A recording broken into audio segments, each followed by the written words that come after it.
Hello everyone, welcome to my channel. आज मैं आपके साथ महाराष्ट्र की एक बहुत ही पॉपुलर और ट्रेडिशनल रेसिपी पुरन पोली और उसके साथ एक करी सर्व की जाती है, कटाची आमटी।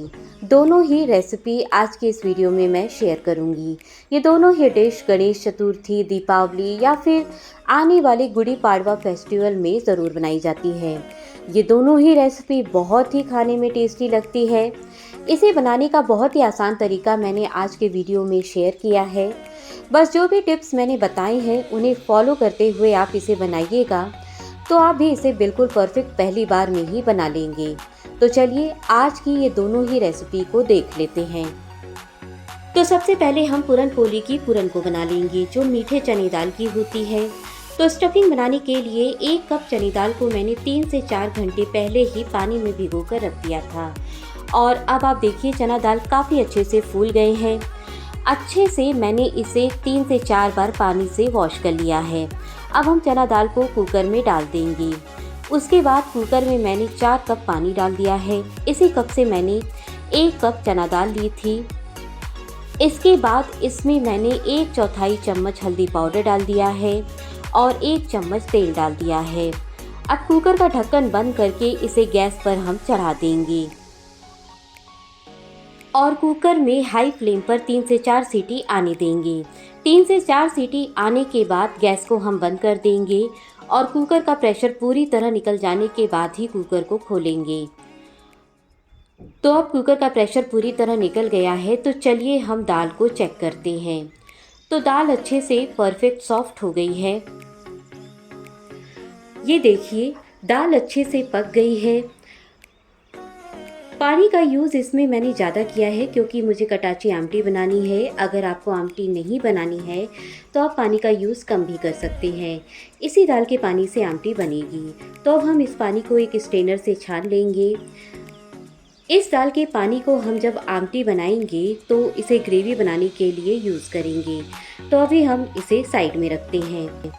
अब हमने जो दाल उबाल कर रखी है उसे अच्छे से ठंडा होने देंगे। तो अब ये दाल अच्छे से ठंडी हो गई है। तो अब हम इस दाल को स्टेन करेंगे। तो स्टेन कैसे करेंगे? ये जो स्टेनर है जिसमें चना दाल है उसी से घिसकर हमें चना दाल को निकालना है, क्योंकि जब भी हम पुरन पोली बनाते हैं तो उसमें जो स्टफिंग होती है वो एकदम स्मूथ होनी चाहिए। तो एक थाली में ये स्ट्रेनर रख देंगे और चना दाल में मैंने 1 कप गुड़ डाल दिया है। तो जितना हम चना दाल लेंगे उतना ही हमें इसमें गुड़ डालना है। तो चना दाल गुड़ को मिलाने के बाद इस तरह दबा दबा कर इसी से हमें इसे घिस कर निकालना है। स्टफिंग आपकी जितनी स्मूथ होगी पुरन पोली आपकी बिल्कुल नहीं फटेगी। पुरन पोली बिल्कुल फूली फूली बनेगी। तो यहाँ पर मैंने सारी ही दाल यानी पूरन छान कर निकाल ली है स्ट्रेनर से। तो इसे हम एक जगह इकट्ठा कर लेंगे। अब हम चलिए इसे भून लेते हैं। इसे भूनने के लिए गैस पर पैन चढ़ाकर उसमें हम ये पूरन डाल देंगे।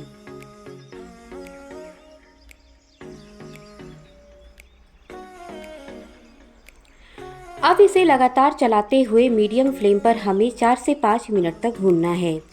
इसमें मैंने गुड़ को बारीक कट करके डाला है। आप चाहें तो इसमें गुड़ का पाउडर भी डाल सकते हैं, जो कि मार्केट में आसानी से मिल जाती है। तो अब मुझे 5 मिनट हो गए हैं और हमारी पूरन एकदम अच्छी कंसिस्टेंसी वाली बन गई है।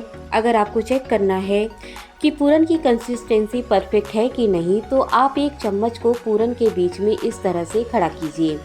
अगर चम्मच गिर गई तो इसका मतलब आपको पूरन को अभी और पकाना है, और अगर इसी तरह खड़ी रही तो इसका मतलब पूरन की कंसिस्टेंसी एकदम परफेक्ट है। तो हमारी पुरन पोली की पूरन बनकर तैयार है। तो अब हम गैस को बंद कर देंगे और पूरन को एक बोल में ट्रांसफ़र कर देंगे। इसके बाद इसमें मैंने 1/4 चम्मच इलायची पाउडर डाल दिया है और 1/4 चम्मच ही इसमें मैंने जायफल घिसकर डाल दिया है। जायफल का पाउडर आप इसमें ज़रूर डालिएगा, इसका फ्लेवर पूरन पोली में बहुत ही अच्छा लगता है। अब दोनों को पूरन में अच्छे से मिक्स कर देंगे। तो आप इस बात का ध्यान रखिएगा कि गैस को ऑफ करने के बाद ही आप पूरन में ये फ्लेवर वाली दोनों ही चीज़ें डालिएगा। तो पूरन को मैंने स्ट्रेनर से छाना था, जिसके कारण ये पूरन का टेक्सचर कितना स्मूथ है। तो ये अब तैयार है पूरन पोली बनाने के लिए। तो अभी हम इसे साइड में रखते हैं और चलिए पूरन पोली का डो तैयार कर लेते हैं। तो डो बनाने के लिए मैंने एक बोल में 1 कप आटा डाल दिया है और 1 कप मैदा डाल दिया है। आप चाहें तो केवल पूरन पोली को आटे से बना सकते हैं या फिर इसे केवल मैदे से भी बना सकते हैं। इसके बाद इसमें मैंने 1/4 चम्मच हल्दी पाउडर डाल दिया है और आधा चम्मच इसमें मैंने नमक डाल दिया है और 2 चम्मच ऑयल डाल दिया है। तो ध्यान रखिएगा कि जब भी आप पराठे का डो बनाएं तो उसमें ऑयल को ही डालें, घी को नहीं। घी डालने से पराठे जो हैं वो क्रिस्पी हो जाते हैं। इन्हें अच्छे से मिलाने के बाद अब इसमें हम थोड़ा थोड़ा नॉर्मल पानी डालते हुए इसका डो बना लेंगे। इसमें आपका डो बनाते समय पानी ठंडा या गर्म नहीं होना चाहिए, नॉर्मल पानी से ही डो लगाना है। और पूरन पोली का डो आपको सॉफ्ट गूंदना है, बहुत ही सॉफ्ट गूंदना है। जितना सॉफ्ट डो होगा उतने ही अच्छे से स्टफिंग जो है वो स्प्रेड होगी। तो डो हमारा बन गया है और आप ये देखिए इतना सॉफ्ट डो आपको लगाना है। तो अब हम इसे एक कॉटन के कपड़े से ढक देंगे और इसे आधे घंटे तक रेस्ट पर छोड़ देंगे ताकि ये डो अच्छे से सेट हो जाए। तो जब तक ये डो सेट हो रहा है तब तक चलिए हम अपनी कटाची आमटी बना लेते हैं। तो आमटी बनाने के लिए गैस पर मैंने लोहे की एक कढ़ाई चढ़ाकर उसमें आधा कप सूखा नारियल बारीक काटकर डाल दिया है। अब लो टू मीडियम फ्लेम पर इस नारियल को हमें डार्क ब्राउन कलर आने तक भूनना है। तो नारियल को भूनते समय हमें इसमें तेल नहीं डालना है। लोहे की कढ़ाई में नारियल जल्दी से भून जाता है और नारियल में एक सोंधापन आता है। नॉन स्टिक में भूनने से नारियल में वो सोंधापन सा फ्लेवर नहीं आता है। आप इसे लोहे के तवे पर भी भून सकते हैं। तो अब नारियल डार्क ब्राउन कलर के हो गए हैं तो इसे हम कढ़ाई में से निकाल लेंगे। अब मैंने वापस से उसी कढ़ाई में 2 चम्मच तेल डाल दिया है। तेल के गर्म होते ही कढ़ाई में मैंने 2 मीडियम साइज़ का प्याज पतले लंबे कट करके डाल दिए हैं। अब प्याज को भी हमें लगातार चलाते हुए लगभग 4 से 5 मिनट तक मीडियम फ्लेम पर भूनना है, या फिर आप प्याज को तब तक भूनें जब तक कि प्याज नारियल के कलर के नहीं हो जाते। प्याज को भूनते समय हमें ऑयल डालना पड़ेगा, बिना ऑयल के प्याज जलने लगेंगे। तो ये देखिए प्याज भी अब नारियल के कलर के हो गए हैं। तो अब हम गैस को ऑफ कर देंगे और प्याज को भी हम उसी प्लेट में निकाल देंगे। अब हम इन दोनों को थोड़ा ठंडा कर लेंगे, उसके बाद हम इन्हें ब्लेंड करेंगे। इनके ठंडे होते ही इन्हें हम एक ब्लेंडिंग जार में डाल देंगे। इसके बाद जार में मैंने 2 इंच अदरक बारीक काट कर डाल दिया है। 10 से 12 लहसुन को जार में डाल दिया है। इसमें बारीक कटी हुई धनिया की पत्ती मैंने डाल दी है और 1/4 कप इसमें मैंने पानी डाल दिया है। अब जार का ढक्कन लगाकर इसका हमें एक स्मूथ पेस्ट बना लेना है। तो ये देखिए पेस्ट तैयार हो गया है। इसका हमें इतना स्मूथ पेस्ट बनाना है। तो चलिए अब हम अपनी आमटी बना लेते हैं।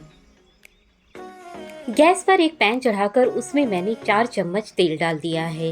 गैस का फ्लेम लो टू मीडियम रखेंगे।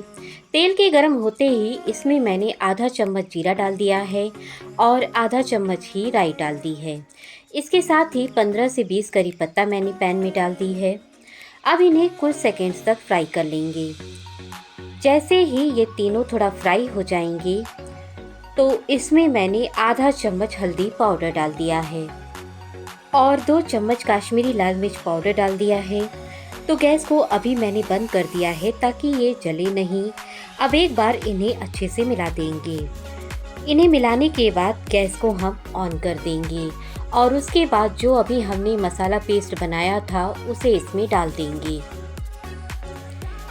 सारा मसाला पेस्ट डालने के बाद अब इस मसाला पेस्ट को पहले अच्छे से हम मिला देंगे। इन्हें अच्छे से मिलाने के बाद इसमें मैंने 1 चम्मच गरम मसाला पाउडर डाल दिया है और 2 चम्मच कांदा लहसुन मसाला डाल दिया है।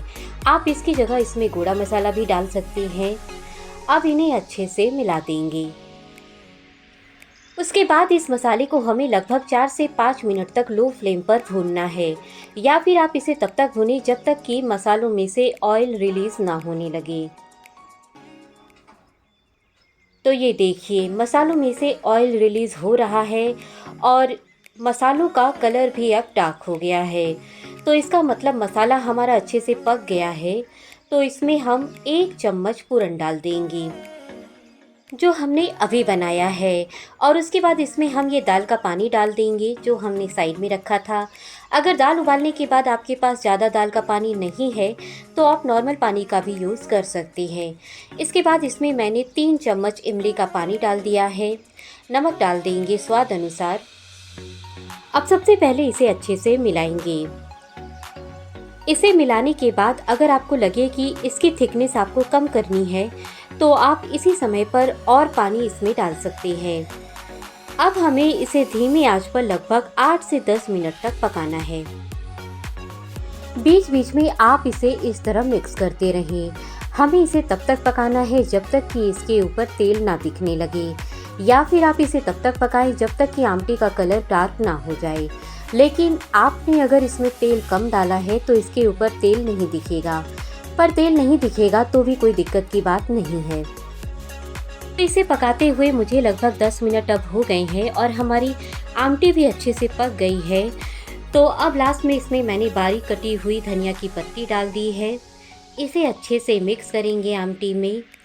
तो आमटी का टेस्ट कुछ खट्टा, हल्का सा मीठा और तीखा होता है, जो हमारी मीठी पूरन पोली के साथ परफेक्ट कॉम्बिनेशन है।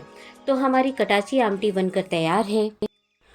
और इधर अब आधे घंटे भी हो गए हैं तो इस डो को हम वापस से मसल कर चिकना कर लेंगे।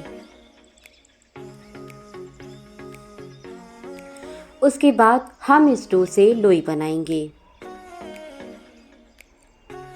तो एक लोई मैंने बना ली है। अब इस पूरन से भी हम बॉल जैसा बना लेंगे। तो जितनी बड़ी हमने ये लोई बनाई है उतनी ही बड़ी इस पूरन से हमें बॉल बनानी है। ये देखिए, दोनों का साइज़ मैंने सेम रखा है। अब लोई पर सूखा मैदा लगाकर या आप इस पर आटा भी लगा सकते हैं। इसे एक कटोरी का शेप हम देंगे। तो इस तरह अंगूठे से इसके किनारों को इस तरह दबाते जाएंगे तो ये एक कटोरी का शेप हमारा लोई ले लेगा। उसके बाद इसके बीच में हम पूरन को रखेंगे। इसके किनारों को ऐसे एक जगह लेके आएंगे और इसे बंद कर देंगे। बस जिस तरह से हम आलू का पराठा या सत्तू के पराठे की स्टफिंग करते हैं उसी तरह से हमें इसकी भी स्टफिंग करनी है। अब इसके ऊपर थोड़ा सूखा मैदा लगाकर इसे हाथों से ही प्रेस करते हुए बढ़ाएंगे और पूरी जितना इसे बड़ा कर लेंगे। हाथों से इस तरह फैलाने से जो इसके अंदर हमने स्टफिंग भरी है वो अच्छे से सब तरफ स्प्रेड हो जाएगी। अब इस पर सूखा मैदा लगाकर इसे बेलन से हल्के हाथों से रोल करेंगे। तो पूरन पोली पतली ही ज़्यादा अच्छी लगती है तो इसे आप पतला ही रोल करें। तो ये देखिए, मैं इसकी आपको थिकनेस दिखाती हूँ। मैंने इसे पतला ही रोल किया है, पतली ही ये पूरन पोली अच्छी लगती है। तो चलिए अब हम अपनी पूरन पोली को सेक लेते हैं। गैस पर एक तवा चढ़ाकर उस पर हम ये पूरन पोली डाल देंगे। गैस का फ्लेम मीडियम रखेंगे और जब ये एक साइड से थोड़ी सी सिक जाएगी, मतलब इसका कलर हल्का सा चेंज हो जाएगा, तो हम इसे पलट देंगे। और अब आप चाहें इस पर तेल लगाएं या घी लगाएं, पर घी से ही इसका ओरिजिनल टेस्ट आता है। और आप देखिए कितनी फुली फुली हमारी पूरन पोली बन रही है। अब इसे उलटते पलटते हुए दोनों साइड से हमें सेकना है जब तक कि इस पर ब्राउन कलर की चित्ती ना दिखने लगी। तो कोई भी पराठा आप इस तरह दबा दबा कर सेकेंगे तो बहुत ही अच्छे से पराठा सिकता है। तो एक पूरन पोली हमारी सिक गई है और इसी तरह से मैंने इतनी पूरन पोली सेक ली है। तो हमारी पूरन पोली बनकर तैयार है और आमटी भी हमने पहले ही बनाकर रख लिया था। तो चलिए अब इसे मैं आपको सर्व करके दिखाती हूँ। इसे घी, आमटी और दूध के साथ सर्व किया जाता है। इनके साथ ये पूरन पोली बहुत ही अच्छी लगती है। इसके साथ आलू भाजी और पकौड़े भी सर्व किए जाते हैं। ये भी इनके साथ बहुत अच्छे लगते हैं। तो हमारी पूरन पोली और कटाची आमटी रेडी है सर्व करने के लिए। ये पूरन पोली बहुत ही सॉफ्ट बनी है, एकदम रुई जैसी। इसमें हमने जायफल का पाउडर डाला है, उसे आप इसमें ज़रूर डालिएगा। उसका फ्लेवर इसमें बहुत ही अच्छा लगता है।